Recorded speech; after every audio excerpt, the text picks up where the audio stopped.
Welcome to the Complete Story series, where we take trade paperbacks and single issues and we break them down into digestible bites to help you understand. And then we read it dramatically back to you. All alterations to the panels, text, and images are to prevent copyright problems, and all art is owned by its respective companies. But today, we're going to do things a little bit different. We're going to give you just the parts that you need. This is a complete story, abridged. It's time for you to learn why the Secret Wars are happening, but before you ask, this is going to be the ultimate recap, and this contains New Avengers 1 through 40 and Avengers 1 through 40. A lot is skimmed over to just bring this story down to its bare bones so that you understand before we enter the Secret Wars. Do you want to hear a story? Here is a story that pitted friends against allies, a story that turned heroes into villains.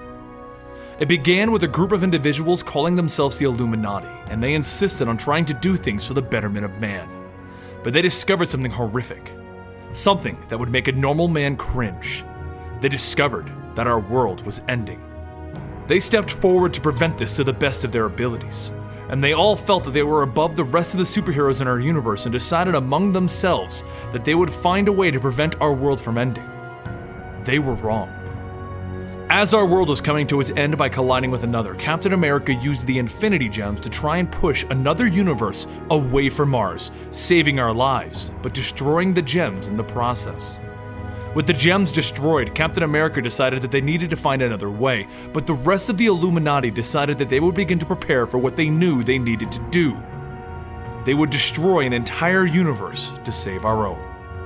So they chose to wipe Captain America's memories of these events and send him on his way. The Illuminati knew that they would have to do the unthinkable. They would have to destroy an entire universe. They didn't want to, and they tried their best to avoid doing it. But Namor is the one who crossed that line because, as he told his friends, if he was to become a villain, it would be at a time of his choosing.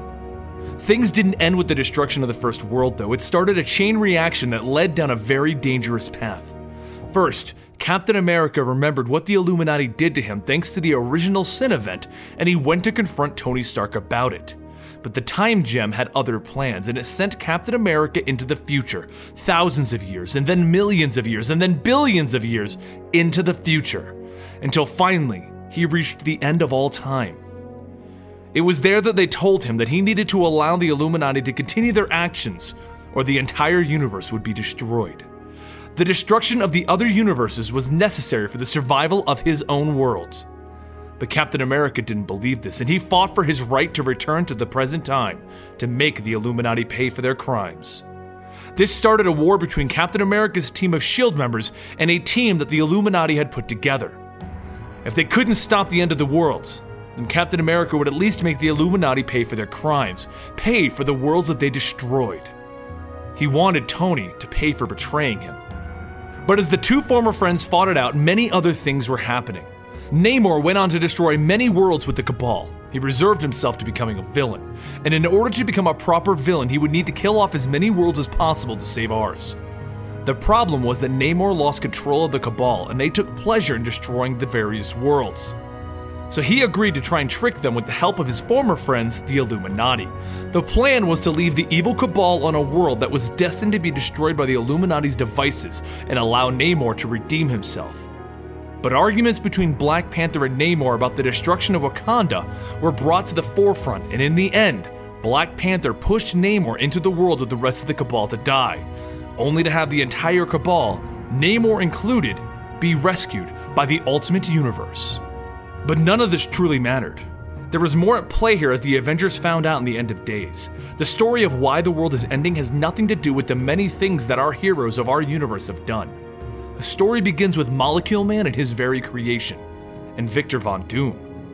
You see, Molecule Man brought Victor Von Doom to the beginning of everything. Because what needs to happen is the death of every version of Molecule Man. And Victor Von Doom needs to do this because he must be feared. He must become the Great Destroyer.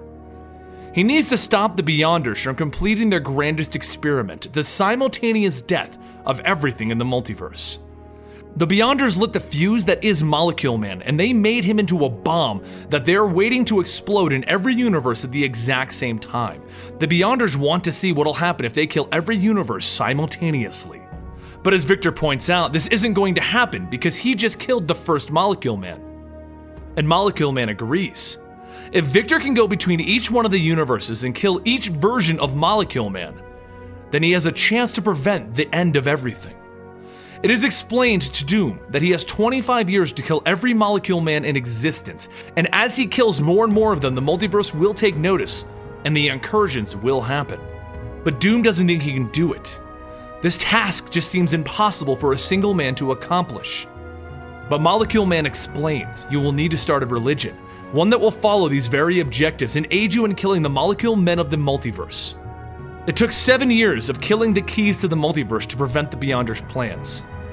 But eventually, Doom forced the first incursion, and it was in year 8 that he found his first disciple for what would become his religion. One disciple grew into 3, and then it grew into 10, and the more worlds that he destroyed, the more followers that he gained. 10 years in, the Beyonders figured out what Doom was doing, and they sent a virus into the multiverse to try and stop him. And this is what would become known as the Map Makers. We now stand at the end, ready to face it all. And you may be asking yourself, as Stephen Strange is at the end of time, what is the difference between what Doom has done and what the Beyonders are planning? Well, the Beyonders are planning to destroy everything at once, but Doom is just destroying each world one at a time. And Doom simply asks, isn't it worth the sacrifice of nearly everything if you can save something? With that, Doom challenges the Beyonders to end this, and we begin the Secret Wars. Nothing else matters at this point, and we are officially at the end of days. Friends, family, enemies, and allies are all the same. It's over. This brings us to the Secret Wars event, which will start in May 2015. If you want to get a better complete story, we do have a video called Everything Dies, which shows the downfall of the Illuminati from heroes to villains who had to destroy a world. But the story of Time Runs Out is very convoluted and very long, so we thought that this may be the best way for you to get a gist of what's going on so you can enter the Secret Wars. Let me know what you think of this video down below, and don't forget we have a list-based channel known as List Bomb, where you can go check out all kinds of crazy lists that we come up with. Also, don't forget we're on Twitter at Comicstorian, and I will see you guys next time right here.